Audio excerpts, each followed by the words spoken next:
Hello and welcome to How to Start Up, a podcast for anyone starting a company. This is a collection of conversations with people who have all successfully started, run and even sold their own companies, sharing not only professional but personal experiences on what we should be doing now, next or never. In this episode we hear from Jamie Clements, founder of The Breath Space. By using breathing techniques to overcome anxiety and panic attacks, Jamie discovered the extensive benefits of breathwork for improving physical, mental and emotional well-being.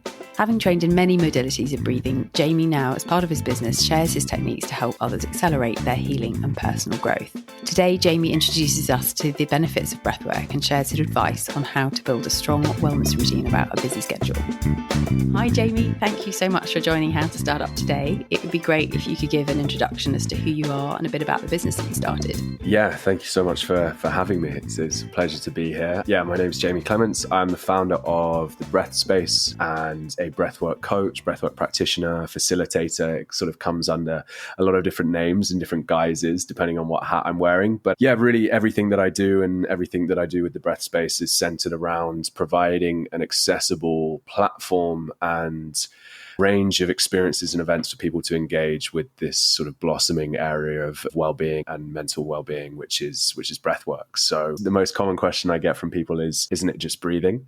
And the answer to that is yes, but it's sort of, yes, it is, but there's so much to it and so many different facets and different areas of how we can use our breath to create changes in our state to benefit our physical health, our mental health, and our emotional health. So that's really, I suppose, the big picture, which does get a little bit more niche and nuanced as we go through it. And the business itself provides really a combination of in-person and digital-led experiences, all centered around breathwork and mental and emotional well-being. Amazing. And when did you start it and why did you start it?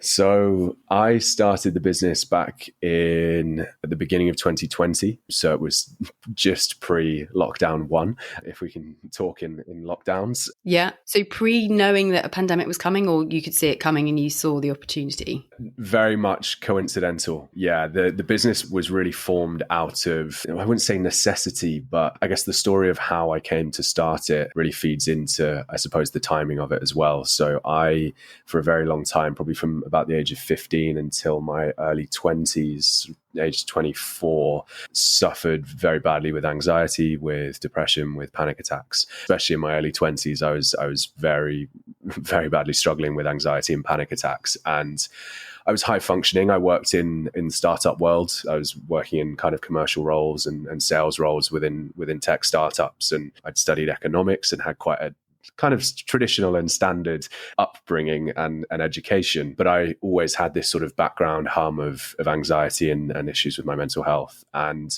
around the age of 24, I found myself more or less at what I view as sort of my lowest low. And from there, I found myself really trying quite desperately, if I'm totally honest, to find ways to support myself and to find ways to take myself out of that place. And that took many different forms. There was therapy, there was exercise, there was yoga, there was meditation, all of the things. You know, if someone is struggling with their mental health, you go, well, here's a list of things that you could try. And I was ticking things off that list when I sort of accidentally stumbled into a breathwork session. Not accidentally, but I was resistant to going, and it took a bit of convincing. I was quite a skeptical, cynical young man. From there, I fell in love with it and immersed myself in it and really went down the rabbit hole. And, you know, I launched the business and I became a practitioner really out of the way in which it shifted my own mental and emotional health. And the passion for it came with that. And I really just found myself wanting to share that with other people. And also quite a core sort of pillar, and probably the core pillar of everything that I do with the business is about accessibility. So how can I appeal to that version of me 5.5 years ago? How can I actually get him in the room? How can I appeal to, in what cases, in some cases, what people might view as quite a spiritually led, some people, you know, like to use the term woo-woo. There's elements of that within the work that I do, I'm sure, for some people, but I really want to demystifying and really clarify just how beneficial this work can be for everybody. And so that was really what started the business, was that passion that I'd found for myself and the way in which it had helped me so much, and really just a deep desire to share that with other people. That's incredible. And I think it's interesting what you said about the fact that you were the biggest skeptic and now you've gone completely the other way, and that you are your own audience in the sense that you're trying to convince other people who'd be skeptical to do it. I've read a lot around this in terms of got to look after yourself as a founder, especially if you have a team and the level of responsibility is higher. And a lot of people go, oh, you're your own boss, you've got as much holiday as you like. It's like, I have so much more responsibility and stress on my shoulders than I ever imagined, but in the best possible way. And I have elected also to do that. And I think that's something that people forget, that when they start a company, it's you've chosen to do this. So it kind of adds another level of stress of like, I brought this on myself. So any tools that we can share with founders to help them combat that. And there's not one size fits all, I imagine. As with breathwork, are there different forms to it? I'm sure there are. Do you want to go into a bit more detail about how it can help? Yeah, I think if you think it would be helpful, probably the best way to do this would be a little bit of and I'll try and keep it brief, sort of a what is it from quite a high level picture and the different areas, and then some of the, I guess, the more applicable practical elements that people can take away. And it's funny, as you were saying there, around kind of this stress of starting up and being your own boss, but also the magic and the autonomy and the freedom and everything good that comes with it. And there's a really sort of special irony to being a solo founder in the wellness world, because you still have the stress and everybody expects you not to be stressed. And it's sort of this kind of, you really have to, and it's something that I've had to be so mindful of, is just, you have to practice what you preach to a whole different level. That's another layer of responsibility and stress. Yeah, exactly. Yeah, I'm stressing that I shouldn't be stressed. Yeah. So it's been a really interesting journey in that capacity as well. But yeah, to come back to breathwork itself. So the way in which I define breathwork, again, is very much centered around this idea of accessibility and demystifying this area of practices. And I like to talk about breathwork as an umbrella term that looks at any way that we can use our breath consciously to shift our state physically, mentally, or emotionally. So sort of this big picture. And then within that, I view it as a spectrum. So the full spectrum of breathwork, which goes from, I've kind of broken it down into three key pillars. And this is how I work with individuals, with groups, with companies as well, which is, we have functional breathing, which is how are you breathing day to day, moment to moment? How are you and I breathing right now as we're sat here having this conversation? What is your natural resting baseline breath? What is the state of your breath? Because that's actually a really insightful window into the state of your nervous system, the state of your mind, the state of your body. And so we talk about learning to speak the language of your breath. So actually looking at, how am I breathing in any given situation? That will shift throughout the day. That will shift depending on what you're doing, how stressed you are, and your general kind of state of well-being. And so you're actually using the breath as a bit of a window into, how am I feeling? And that's a really powerful starting point for everybody to say, actually, for me, this is something that I do quite naturally now, but it was definitely more of a conscious thing before, was if I'm feeling off, be that under the weather, be that stressed, be that tired, be that overstimulated, I go, how am I breathing? I check in.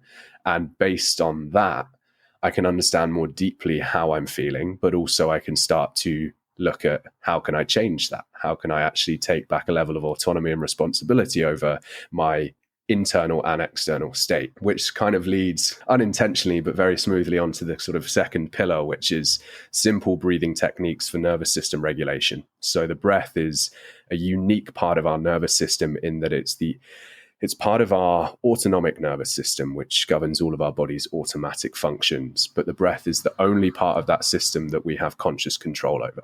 And so through the breath, we have what is essentially a remote control into our nervous system. So we can choose to upregulate, to increase activation for energy, focus, motivation, even to boost your immune system. And then you have breathwork for downregulation, which is the brake pedal, which is slowing down, alleviating anxiety, increasing relaxation, helping with sleep. And so you really have this sort of lever that you can play with to shift your state. And once you have that ability to check in and say, okay, how am I feeling? And that's the first step. You can say, okay, based on how I'm feeling, how do I want to feel? And that could be shifting into a desired state. So I want more energy, or shifting out of an undesired state. I don't want to feel anxious. And so the breath can be used in so many subtle little ways to create these shifts in state. And I think that from a very practical day-to-day perspective is the best starting point for anybody is actually, okay, can I learn to tune in a little bit more closely and connect a little bit more deeply to my breath, and in turn more deeply to my body, more deeply to just how I feel? And then based on how I'm feeling, how can I use my breath to support a shift in state that I want to create? That's sort of the magic wand that everyone's looking for, because it's also free, I guess. Once you've learned how to do it, you've got that skill for life.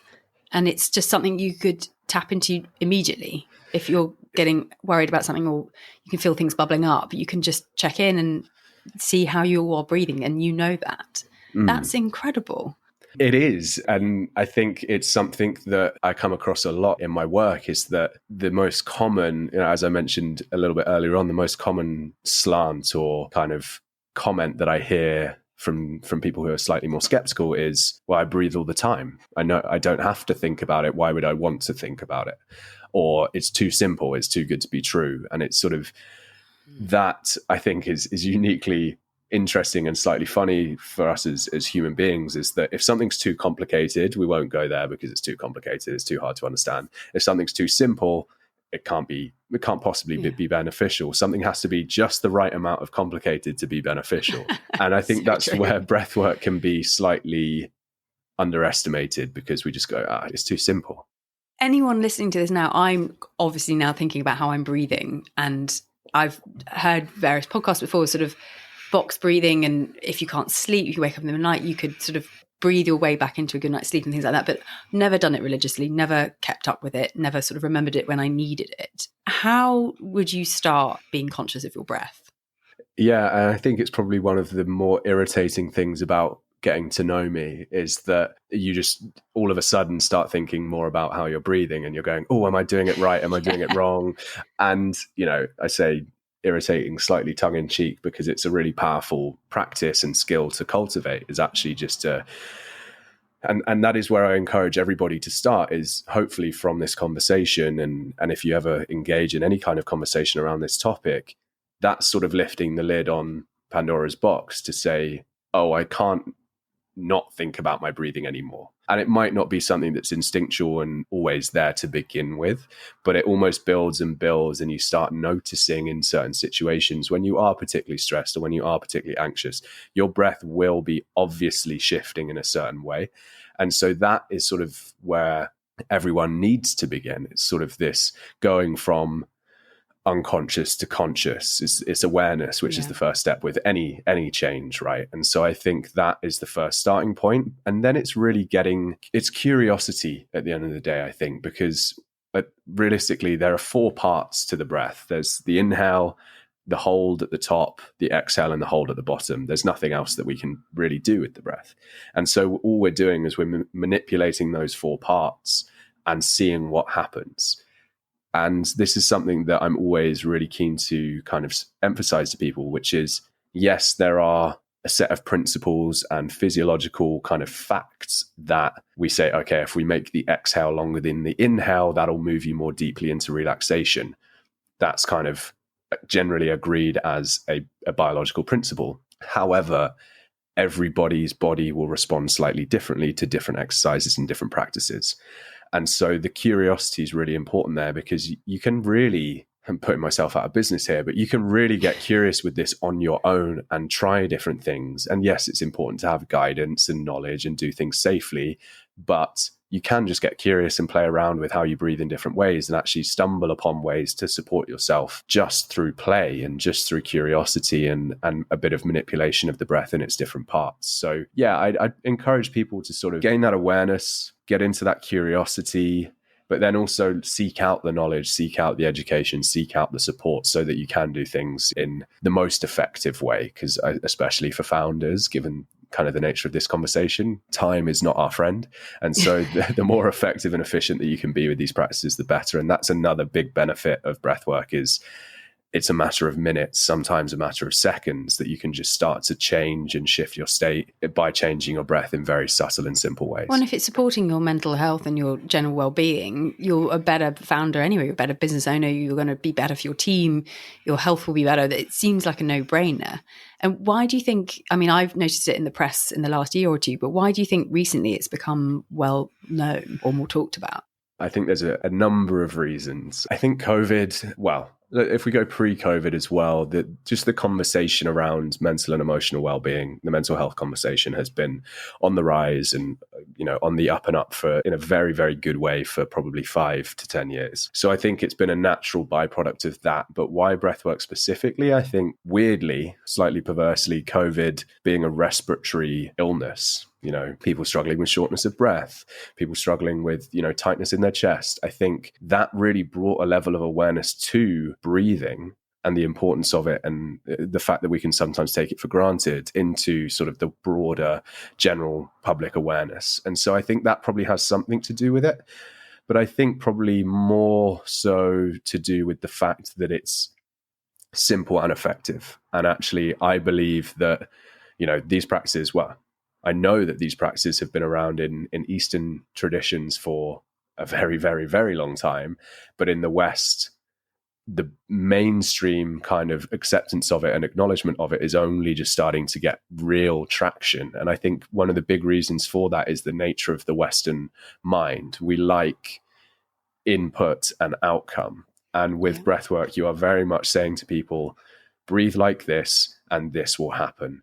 And people can feel it. There's a visceral nature to it where you're actually feeling that change physically and mentally.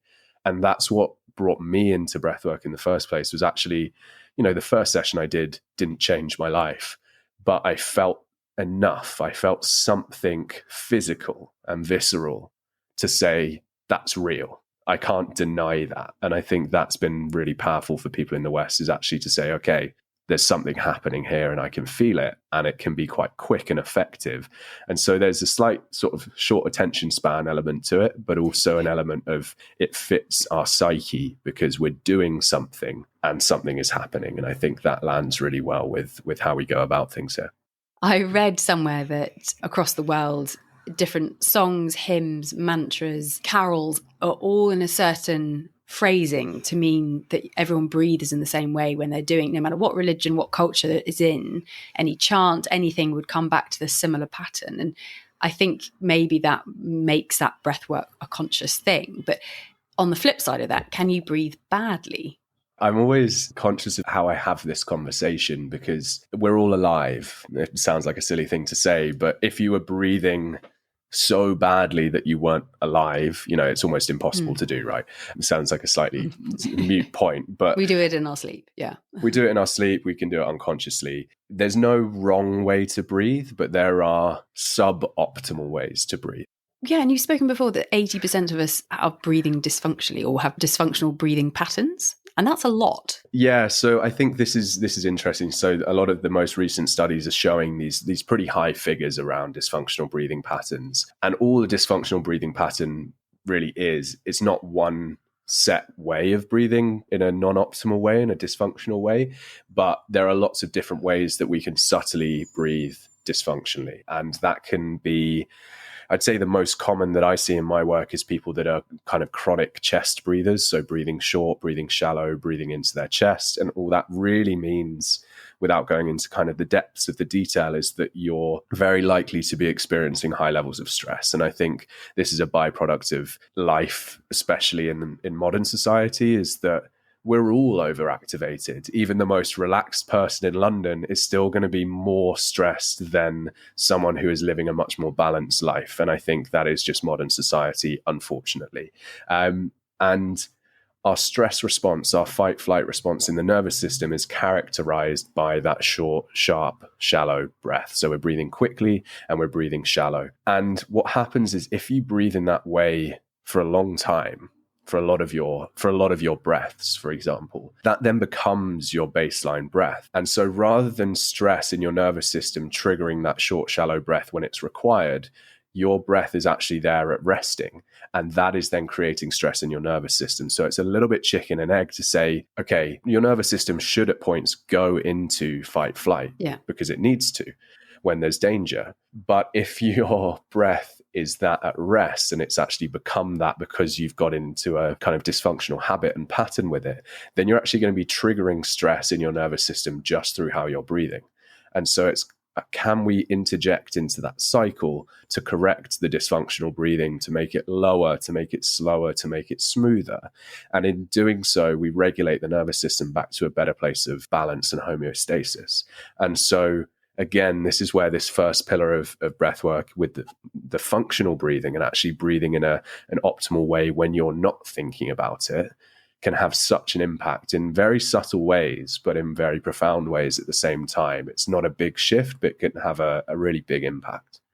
My team have done some research around this, and the ONS have come up saying there's 149.3 million sick days, which is 4.6 days a year per worker in the UK. Are there some basic things that you could share with a new founder of good rule of thumb to start on breathwork?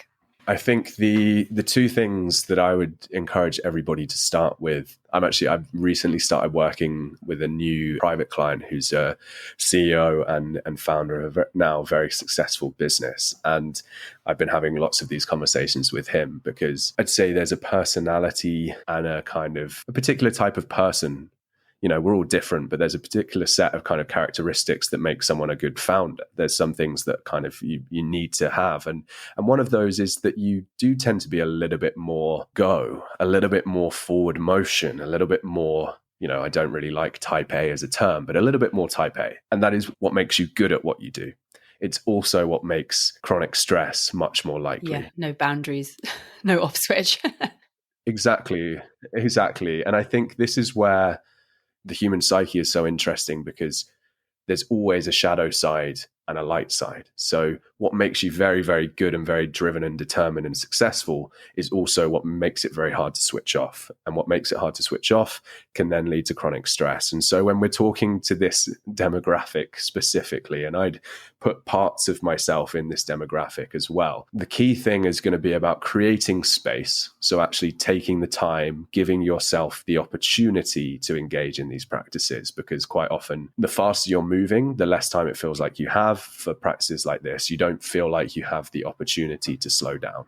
And so first, creating that space. And one really simple way to create that space is to start building this practice of checking in with the breath. I also get my clients, my private clients especially, to schedule in breathing breaks. So whether that is on the tube, whether that is in an Uber, whether that is the 5 minutes you have in between meetings or Zoom calls or clients, those are your opportunities, because I'm not going to tell anybody to take meetings out of their days because I think it's just unrealistic. So it's about stacking these practices into your day.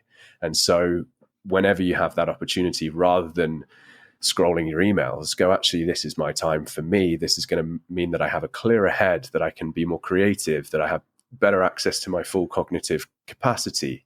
And this, I think, always lands really nicely with this kind of demographic, is saying, this isn't about you necessarily just becoming more balanced and calm. This is about optimizing your performance. And then they go, okay, now I'm listening.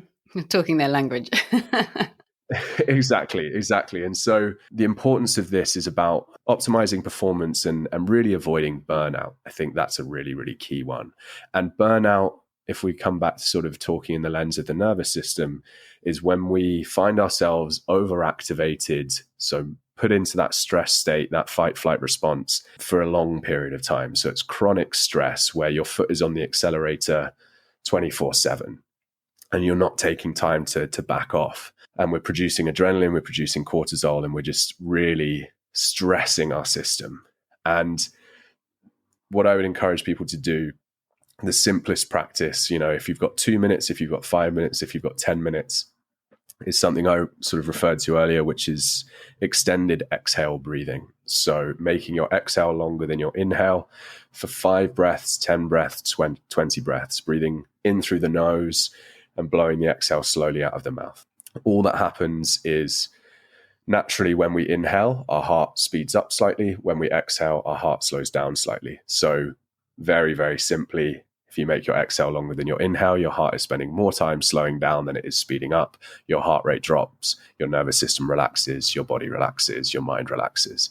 That is the starting point, I think, for anybody who is a little bit more that way inclined. Learn to slow things down, because your body will thank you.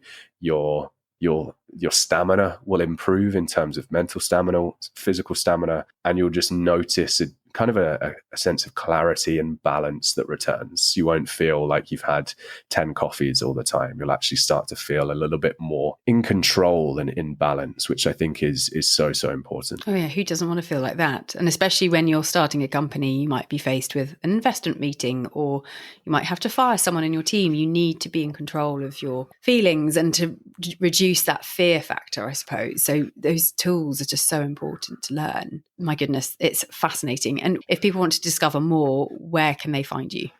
So best place to find me is thebreathspace.co.uk, or on social media on Instagram at @the_breath_space. Those are kind of the best places. Yeah, there's a few different ways in which to kind of engage with my work, but everything's online. Thank you. And what we have done for this season, we've asked our previous guests to ask our next guest a question. And it's interesting, you said quite a few times to check in with your breath, because the previous guest was Matt Johnson, who founded the Check-In. And his question for you was, what are the red flags in your business? Interesting. It's quite a hard question. It is a tricky question. I think I'd say the biggest red flag that I see in myself in my business is probably something that we've kind of touched on throughout the conversation, which is when I find myself falling into a pattern of, whether you call it overwork, whether I call it just constant forward motion. I think if I find myself just never having any space to stop and feeling like, I think for me, the best way that I see that happening is when my days feel very, very short, when I feel like I have no time. That's when I know something's going wrong, when I feel like I'm like, oh, I don't have time to do anything I actually want to do. Yeah. That to me is a sign that I'm not creating enough conscious space for myself and for my business. Oh God, when I have those days and I look at my calendar, I can feel my chest rising, and I'm like, and I'm holding more and more breath. And I used to sing at school, and I know how important breathwork could be and calming things, and how enjoyable it is when you have a deep breath. But the first thing that happens when I'm like, and you start holding on to that breath, like, why do we do that? Why does our body not just go, no, you're an idiot, don't hold on to your breath, breathe out slowly? I mean, why are we undoing ourselves? It's a funny one, isn't it? I think we have kind of, in various different ways, it can be developmental trauma, it can be kind of just adverse experiences that we go through in our lives that push us into sort of almost disproportionate responses to stresses. And I think we're so surrounded by external stresses, the news, traffic. There's just so much stimulus now that our bodies are like a very primitive setup, and we're working against modern environments and modern technologies that we're biologically not really adapted for. Yeah, no one thought about notifications millions of years ago. Exactly. I think, I always come back to that thing that people say around the extent of the tribe back in the day was 150 people, and now you're accessible to hundreds of thousands of people. Yeah. And that is, the fact that anybody can reach you on email if they can find your email is terrifying. Yeah. And I think that, breathe. And if you even look at like Instagram followers, I think Instagram followers is a really interesting one, because I look at some people and, I have friends who have hundreds of thousands of Instagram followers, some people with millions of Instagram followers. And when you actually think about that number of people, and the fact that all of those people are seeing what you do, they have the potential to message you, that is a huge amount of just influence and impact if you don't have the right ways to protect yourself. And so I think that shows up in our nervous systems, that shows up in our breath. And a lot of people, there's this sort of phenomena called email apnea, which is holding your breath while you are checking your inbox or sending emails. So look, don't look. And that is that's a stress response. Yeah, it's a stress response. It's a fear response. There's kind of also biological levels to it in the sense that when we hold our breath, we're actually sending blood flow to the brain. So there's some discussion around it helps us focus to an extent. But yeah, it's mainly kind of a legacy stress response to things that are getting on top of us, I think. Well, thank you, Jamie. It's been fascinating to hear and learn more about breathwork, and also that you're human and that you occasionally get stressed, but you have tools in your toolkit to know how to deal with it. So thank you so much for your time today. Thank you for having me. If, like me, you are now really aware of your own breath, but would like to find out more, you can find all of Jamie's contact details in the show notes, along with a recap of the advice he has so kindly shared. Thank you for listening to How to Start Up. I hope these conversations offer you some confidence, encouragement, and reassurance that you're on the right track. If you enjoy this podcast, I'd be so appreciative if you were to rate, review, and subscribe, as it will really help other people starting a company discover it.